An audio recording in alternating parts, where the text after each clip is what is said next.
Hello there, and welcome to another Wine Steward video. Yeah, another one of those. Fortunately, they're all different because we always have something new to tell you, and what we'd like to tell you this week, today being what? April 13th, I believe. The news of the day, the news of the week is that we have another event coming up. Yes, it's another event where we seat the first 26 people to RSVP. We put an email out. We also let the secret out via these videos. For those of you who have subscribed on YouTube to the videos, you actually hear about it first. But probably around tomorrow, I will get around to sending out an email that pronounces that the first 26 to RSVP can attend our next Burgundy event. So just this last week and the week before, we did two different, well, they were the same, but they were, one was an overflow event of the other, Washington State events. And what we like to do at the Wine Steward is to appeal to different palates, to different preferences. And so why not, after we've shown the big, beautiful wines of Washington State, all of a sudden shift gears and ask the people who are more into European stuff to sign up for wines, an amazing selection of wines that are not inexpensive, but are profoundly beautiful.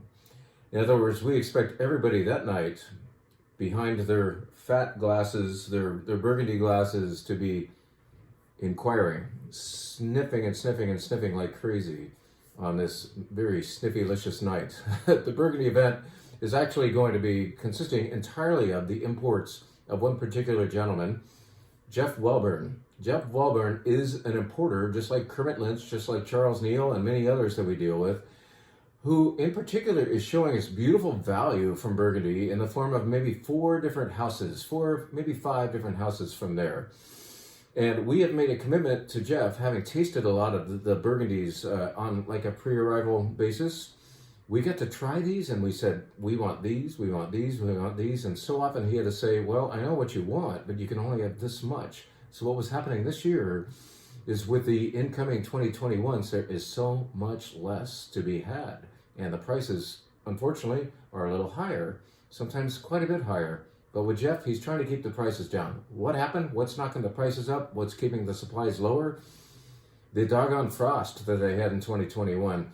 Burgundy often takes a beating with respect to weather. They make a fantastic wine, but sometimes the quantities coming out of a vintage are just so limited, and the whole world wants Burgundy. We want to show you Burgundy. We have chosen Jeff Welburn as our basis for so much of what we bring in from Burgundy, France. And this is one of the wines that he shows us.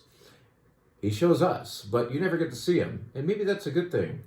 But he is, in fact, rumored to be coming to this particular event. Yes, you may have the horse's mouth. You may have Jeff Welburn attending this event. And I'm just saying, that's a good thing. That's a good thing. But what you have to do is run his words through a little bit of a filter, because he, like any other importer, is very, very proud of what he does. And he should be. We love what this guy finds. We believe in the value of his Burgundies. We're just going to enjoy dealing with the personality that night, I think. We'll see how this works. At any rate, it's a plus. It's a plus, ladies and gentlemen, that we will probably, I can't promise, but at this point, according to his calendar and ours, we're going to have on April, or is it early May? At any rate, it's coming up. You're going to see this on the Constant Contact email. Then you'll know the date. If you love Burgundy, sign up. White and red Burgundy will flow on this evening. Very good stuff and hard to get. Mostly, but not entirely, from the 2021 vintage, which was kick-ass, except for the fact that the frost did a lot of crop thinning, a lot of so-called green harvesting. So there's less, and it's great. Less is more sometimes. Burgundy, okay? Now, what shall we tell you about? Well, we often tell you about what's going on at the wine bar, and these videos would be very redundant that way unless we changed our menu every week, and that's what we do with the Wine Steward. So, here's the sparkling wine of the week. This just got in. I had a marathon tasting. I think it took 3 hours to taste with Tom and finally get him out of here. But Tom Switzer, our great friend, who represents to us, among other things, the imports of Charles Neal, was here on Monday for, like I said, 3 hours. We tasted a lot of wine. Every time he ran out of wine to show me, he ran back down to his car and brought up some more wine. Anyway, a lot of good data. A lot of good data ended up in my notebook, and some of those wines have already arrived, including this sparkling wine. I had to have this for this weekend. This is Domaine Ligier from Jura. Jura is a little location. It's a little appellation between, let's say, Burgundy and Switzerland. So it's east of Burgundy and just west of Switzerland. It's a relatively unknown wine region that makes freaking great wine. And this is going to be made entirely of Chardonnay. It's a Blanc de Blanc, Crémant de Jura. So it's made just like champagne with the second fermentation happening in bottle, the inconvenient but better way. And that's what's happening here in the Sparkling Wine of the Week. And it's affordable. It's good stuff from who knows where, from Timbuktu, and and it's delicious. So you get novelty, and you get quality, and you get value. All right? I need to stop and smell and taste this in order to interrupt this program to say that this, among a group of 12 wines, have arrived and been positioned up front for you Wine Club members. You know, if you're not a Wine Club member yet, and I say yet because we will have you, you can still access some of these wines. So you hear about them here and you're still curious. Yes, we can sell you this gorgeous Chianti, which is going to the club formerly known as the Tuesday Night Wine Club. It's changing names. It already has, and we're not happy with the new name. At any rate, pretty soon this inexpensive, less expensive entry-level wine club will have a final new name. All right, so we're working on that. It could be Launchpad. It could be For the Curious, or Are You Curious Club, and so on. So Kathy and I are still dwelling on that. Point is, we're still finding you really good entry-level wines, including this Chianti. This Chianti, which, look at the color. Chianti is made, of course, with Sangiovese, which is often more red in color than dark. This comes from Chianti Rufina, mostly. It only says Chianti because it uses some fruit from surrounding areas, but this producer is located in Chianti Rufina, which is east of Florence and verging on the foothills of the Apennines, the mountains, the Apennine. It's going to be a little darker, and because of the higher elevation, a little more firmness. And look at that color. This is Sangiovese with a little help from a few other great friends.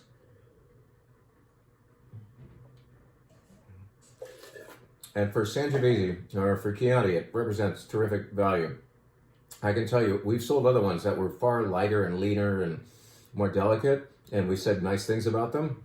And yet, I think you're going to like what's happening in your mouth here. This has a little more guts. Maybe it's because it's the 2020 vintage. That had a lot to do with it, I think. Good stuff.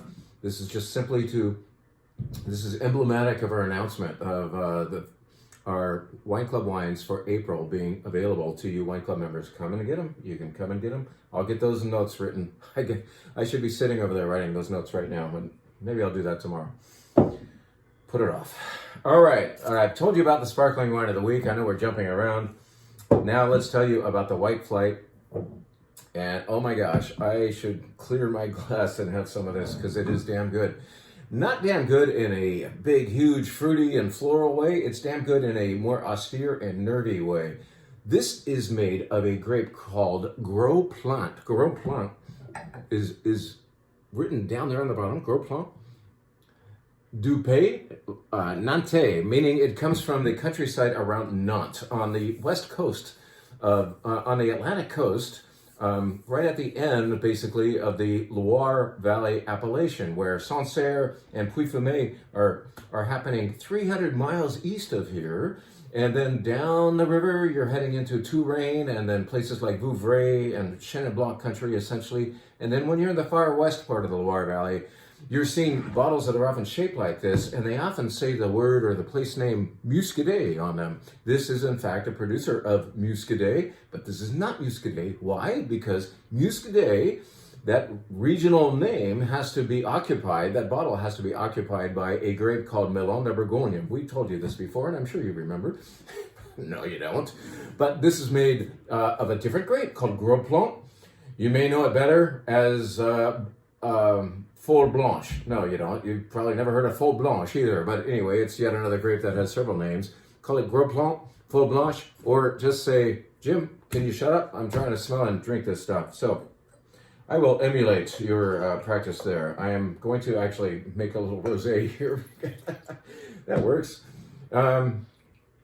But this is just like its brother grape, regional brother grape, Muscadet. It is oyster wine. Raw oysters would be amazing with this deliciously austere wine. I know sometimes my vocabulary for wine is unusual, but austerity is actually a thing to be sought out when you want a less is more wine.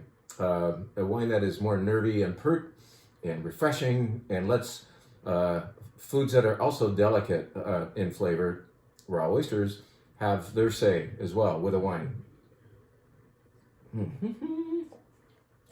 That's fun. I should say that this white flight will never challenge you as far as the flavors and the smells that you're getting, but the white flight will have you wondering about wines you've never heard of before, of which this is certainly one of them. So Fol Blanche, Gros Blanc, whatever you want to call it, is wine number 1 on the white flight. Now we're going to take you to the northern Rhone Valley of France, to a producer there who I've respected for years. I got to visit these folks a long time ago. They are among a handful of the greatest producers of Côte Rôtie. Côte Rôtie is at the northern part, northern section of the northern Rhone Valley, south of France. And that, of course, well, maybe not of course, let's just say, that is Syrah country. The main product from these folks is a red wine made of Syrah. You're allowed to blend in a little Viognier, and they might from time to time. But they have an area of their vineyard that cannot be called Côte Rôtie. It's way up on the hill, just like perhaps across a little tractor road from what can be called Côte Rôtie. And so they're figuring, well, we can't make $70 Syrah here. Why don't we just grow some white grapes and call it a day? So they grow some whites there. This is a white blend from producers of fantastic Côte Rôtie that cannot be called Côte Rôtie because regionally it's just like one little dirt road away, and because of the grapes they're using. This is Roussanne and Viognier, Altesse, which is better known as a grape from the Savoie region, and then the final grape is Claret. So it's a rather unusual and yet freaking delicious white blend from a producer of Côte Rôtie. How cool is that? That's wine number 2. We're geeking out here. But once again, these flavors are not weird. I promise you that the wines aren't weird. It's just some of these place names are. How about Lanzarote? Have you ever heard of that? I'm trying to show you the whole bottle because it's a unique shape. And this is going to take us to the Canary Islands, specifically the Canary Island of Lanzarote, for a grape made of Malvasia volcanico. And as you can tell by the name, it is grown in volcanic soil. This is a island that I believe erupted in the 1700s, and these vines are growing out of that very volcanic, pumicey looking soil. And you can smell a little volcano in here. This is fragrant like Malvasia would be, and you've got this extra add-on of location happening here. Beautiful, beautiful wine. Some of our staff have observed this coming in the door, and they said, we had this a few years ago, didn't we? And yes, it's back. Its visits here are sporadic, but it's so nice to have this wine back from the Canary Islands. It's not inexpensive because all these island wines require an extra boat ride to get to the mainland and into a main port and finally come to us. But for good geeky wines and good geeky people like you, it's worth it, right? The next wine is called Rouy. Rouy. It's fun to say. French people say this even more properly. It sounds like they have something caught in their throat, but Rouy, Rouy. Sorry, I hope I'm doing pretty well. Rouy is a place name. So this is downriver just a little bit from Sancerre. It's right next to Quincy or Quincy. It might look out like on the label. All these names are Sauvignon Blanc places in the Loire Valley of France. And Rouy is gorgeous alternative to Champagne, alternative to Sancerre, Sauvignon Blanc. Really delicious wine that we just brought aboard. Let's get that label up. Let's show you that name. Now you can practice at home. Now we're going to put this bottle in front of you, and I think I was joshing about it last week and saying I forgot to put it on the flight. Well, this week it is on the flight. So this is the final wine on your white wine flight called, well, the grape is Sylvaner. The location is Franken. The producer is Julius Patal. And this is brilliant. It's arguably one of the best Sylvaners in the world. This is certainly the best place in the world to grow the Sylvaner grape. You haven't heard much about Sylvaner because Sylvaner doesn't really usually deserve to be heard about, but here it's distinctive, vibrant, lively wine with a delicious finish. It's got all kinds of exotic flavors that are not, once again, scary, but very, very good.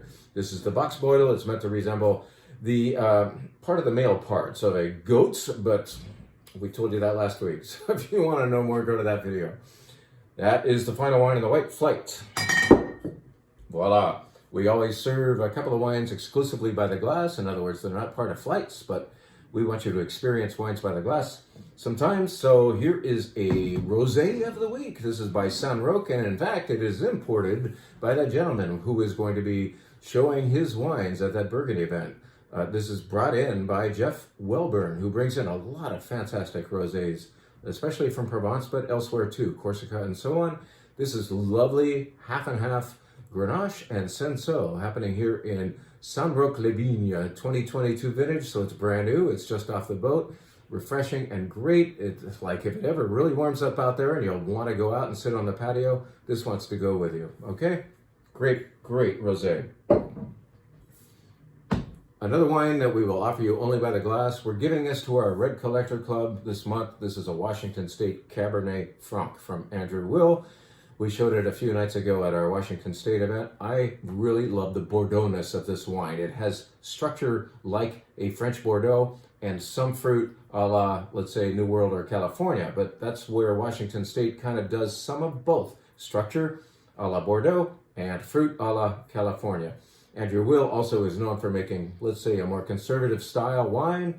And it certainly happens here. You get true Cab Franc happening here in this nose. This is very, very nice Cab Franc that you will understand fully by having an entire glass thereof. Okay, get into that. Now let's tell you about the red wine flight for the wine bar.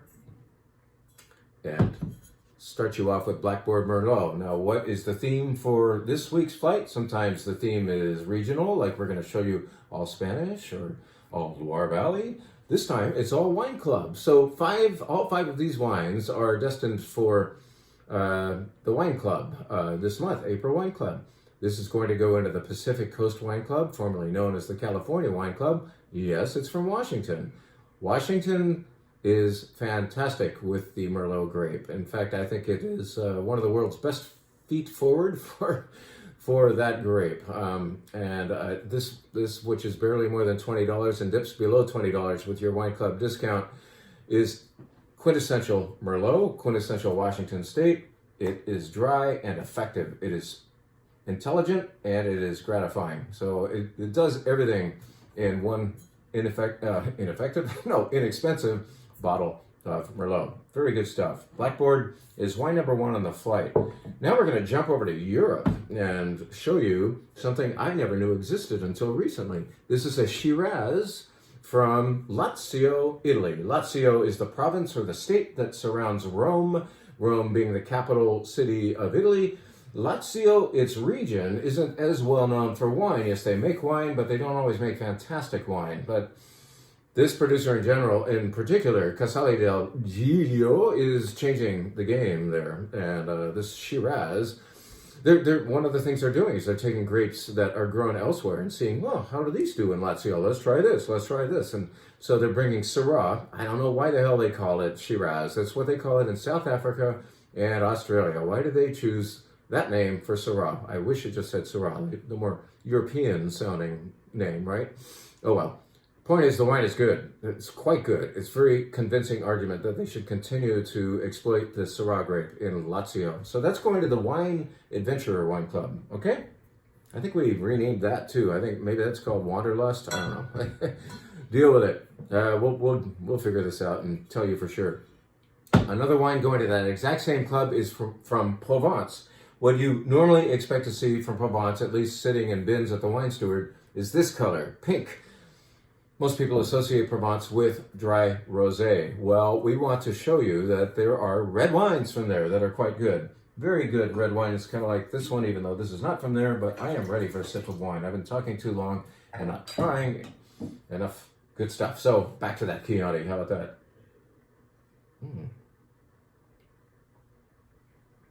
I still like it. But about this is red wine. This is Vin Rouge from Provence, yeah. And the cool thing that happens down there is they will often use Rhone varieties like Grenache and Syrah and Bordeaux varieties like Cabernet and get them together in one bottle. And that's in fact what happens here. This is Cabernet along with Grenache and Syrah and a wine called Domaine de la Brienne. So I got this from our friend Paul of Pure Clos. He's a small importer. He's not a small person, but he's a small, his portfolio is little, and he brings over not hundreds or thousands of cases, but often just dozens. So you guys are very, very lucky to get in on this wine from Provence. Beautiful white pepper thing happens here along with the fruit. It says, hey, I am from France. Can't you tell? Anyway, there it is. Good stuff. Right, the next wine, oh my God, I am so pleased with this discovery. Well, basically, Paul of Pure Clos, aforementioned importer, he also found this for us, and this comes from Cluzel. Cluzel is a producer in Côte-Rôtie. We mentioned that earlier with respect to the white wine. Côte-Rôtie is a place where Syrah happens big time. Well, you've got these surrounding areas. You've got this area, a general area wine called Collines Rhodaniennes. That basically means that you're near the fancy places called Côte-Rôtie and Saint-Joseph and Condrieu and Hermitage and so on. But they're like across the road, across the tractor path again. And so they cannot be using those fancy place names. So instead, this is, as you'll see on the back, Collines Rhodaniennes, and on the front, it's boldly declaring, I am Syrah. When you smell this wine, if you know anything about Northern Rhone Syrah, you're going to understand what a beautiful value you're obtaining here. This is under $30, and it's got, I would propose, $40 Syrah, Northern Rhone Syrah, cool weather Syrah character happening. This is gorgeous. I bought all 10 cases from Paul. Hey, that's all he brought. And I said, don't show this to anybody else. I was the first appointment of the day. I'll take them all, everything you brought. And he said, fine. And he handed me the bottle that he was pouring for me. He says, since I can't show this to anybody else, you get the rest of that bottle, which is all I really wanted anyway. Okay, so there's that. Great wine. Hard to go on from there, but we must. So the final wine in the red wine flight for the wine bar is from a longtime favorite producer in Mendoza, Argentina. These guys are located down in the Uco Valley of Mendoza. That's the southern part. It's higher and a little cooler, and I would venture to submit that the mineral content of the soil here is much more interesting than that which happens farther north in other sub-regions of Mendoza. Mineral. And I got to try 4 different Malbecs from different places very near each other in the Uco Valley from this one producer, and I chose this. This is Polygonos from Zuccardi, and it is from the Uco Valley, and it kicks ass in a minerally way. Like, if you're sick of Malbec, if it's just like too big and fruity and oaky for you, come back. This is intellectual. This has such a sense of minerally location. I swear, you're going to be gratified by fruit. Yes, we always want that in a wine, but you're going to feel this thing that can only be the location with respect to this, like, rocks in your mouth in a good way. Good stuff. Let's just say at the end here that whereas I mentioned this white wine in the white flight from Côte-Rôtie, even though they can't say Côte-Rôtie, remember that? This guy who also makes non-Côte-Rôtie in Côte-Rôtie is also now making very, very good beer, and we decided to bring it aboard. So this Chimay style beer, 2 different types, is also from Cluzel Roche, and they're down in the cooler for you to check out. So thank you very much for listening, and have a great week, and we hope to see you at the Wine Steward soon. And do keep in mind that Burgundy event is coming up. I got to put that on the website. For the first 26 of you, you are in for a beautiful night of swirling and sniffing and sipping. Thank you so much. See you soon.